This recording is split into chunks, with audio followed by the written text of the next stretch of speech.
Hey guys, I want to take a little deeper close look into these tomato plants so you can be on the lookout for some of the homies that aren't necessarily good for your garden. Now, most people when they're looking at these like, oh man, you got nice green looking tomatoes, but look at that leaf right here, for example. You know, that's a dead giveaway if something's wrong. And usually the culprit is a worm. See that little guy right there? Now, if you can stay on top of this and get these worms nice and squished before they become a problem, here's another one where they'll either cut that leaf or they'll start rolling it.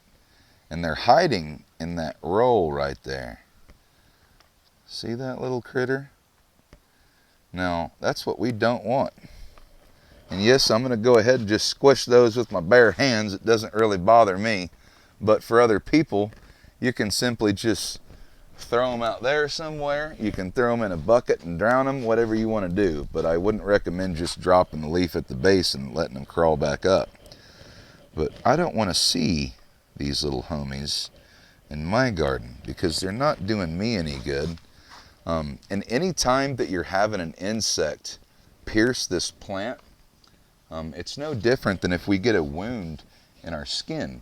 You know, when we're a kid and we get a wound, what's mom do? She puts some Neosporin or some kind of antibacterial on our skin so we don't get an infection. Well, it's the same with the plant.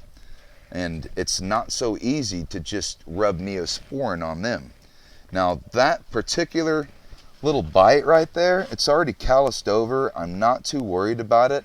But let's say that there was just a worm so darn big that he just nipped the whole top of this plant off. That's something that I would want to go ahead and take a little bit of cinnamon powder, and I'll take some cinnamon powder and put a paintbrush on it, and I'll paint that wound with cinnamon powder. And that cinnamon powder acts as an organic antibacterial, where you can reduce the chance of that plant getting infected. But you can see I've got some leaves that have just been rolled up on this tomato. Nice, deep, beautiful green leaves.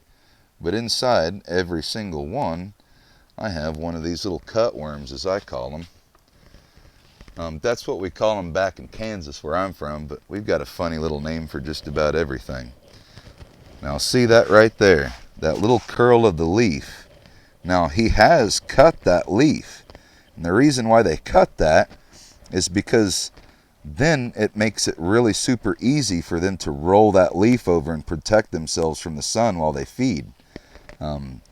If they weren't breaking that leaf, cutting that leaf, then they would have a really hard time doing that.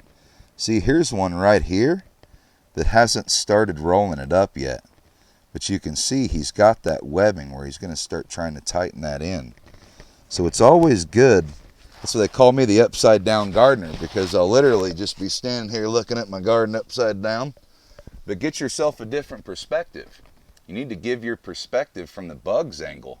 You know, this is a bird's angle, okay? This is the angle that you don't see bugs because bugs have obviously evolved to want to survive. Therefore, they don't want to get eaten by birds, something that's up here. So you get yourself down here where the birds aren't, and that's when you're going to start seeing your insects a little bit more. Now, things aren't looking too bad at all. I, for one, like to also take a paintbrush and I like to pollinate my own tomato flowers, just in case I don't have enough wildflowers and the bee homies aren't around.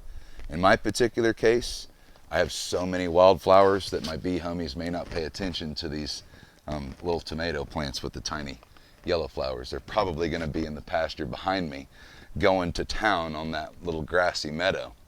But everything else is looking pretty good. I just want to stay on top of this because people ask, well, what do you spray for this? What you spray? I don't like to even have to spray anything if I'm staying on top of my game. And keep in mind, I haven't been out to the farm in 2 or 3 days. So it's not like it's just wreaks havoc overnight as long as I just keep my eye and listen to what the plants are telling me. You know, my friend Nathan that's recording the video, for example, is part of the Greener Solutions team. You know, he walked by and I could see, hey, see that right there and see what that's telling me? Everything that these plants are showing me is taking a route in my mind. And it's all about trying to teach you guys how to take that route with me.